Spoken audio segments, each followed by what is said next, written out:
The wall at Jericho was an impenetrable force to any army that was trying to overtake the city. Before even dealing with the wall, the attacking troops would have to navigate their way across a 27-foot wide, 9-foot deep pit that lined the outer edges of the city. Then there was the wall itself, a 17-foot high, 5-foot thick, pure mass of solid stone. If the attacking army managed to get this far without being shot down by archers, all that was left was to defeat the well-trained Canaanite army that was waiting within.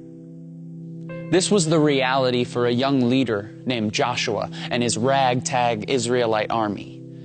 These Israelites, who had seen an entire generation live and die while wandering through the desert, were tired, hungry, and facing what seemed like an impossible task, a hopeless situation. Now, I haven't lived very long, but I've lived long enough to know this, that running into walls is a part of life.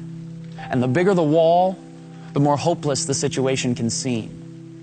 The large walls of sickness, loss, divorce, addiction, they pop up all around us and they seem impenetrable. And just like the wall at Jericho, these walls rarely stand alone. The walls of our lives are often accompanied by a deep pit of pain, suffering, and despair, and all the while an army of hopelessness attacks us on every side. The question is asked all the time, if God loves us so much and is so powerful, then how could He allow these walls to pop up around me? Now, I don't pretend to have the answer to any of those questions, nor do I pretend to understand just how deep or dark your suffering has been. I simply want to suggest that maybe God does His best work from seemingly hopeless situations. When I read the Bible, I read about people and characters, all who faced seemingly hopeless situations.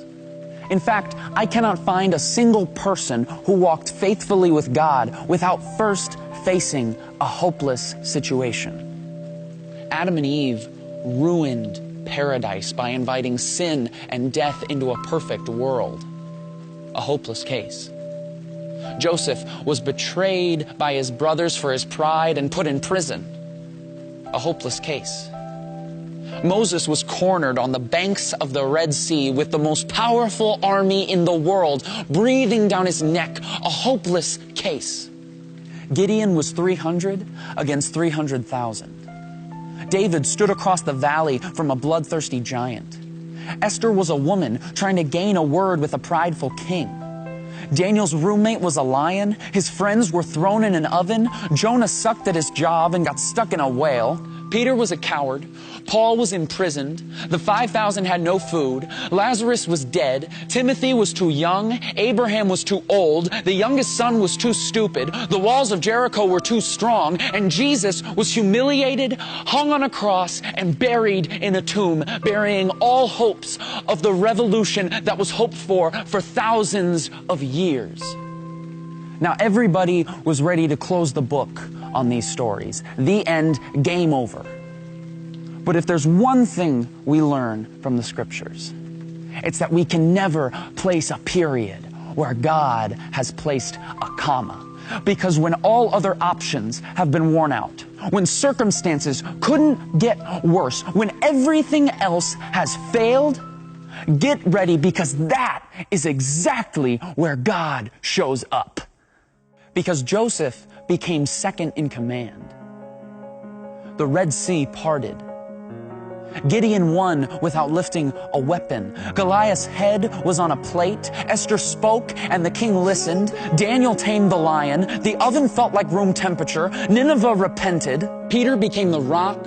Paul rejoiced. 12 basketfuls were left over. Lazarus was just kidding. Timothy built a church. Abraham built a family. The youngest son came home to a party. The walls of Jericho came a-tumbling down. And Jesus Christ pulled off the resurrection, defeating sin and death. And the creation that had been marred so many years ago was now restored for all time.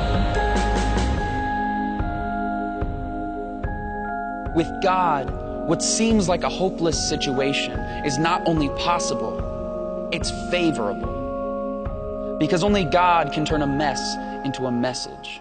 Only God can turn a trial into a triumph, a test into a testimony, and a victim into a victory.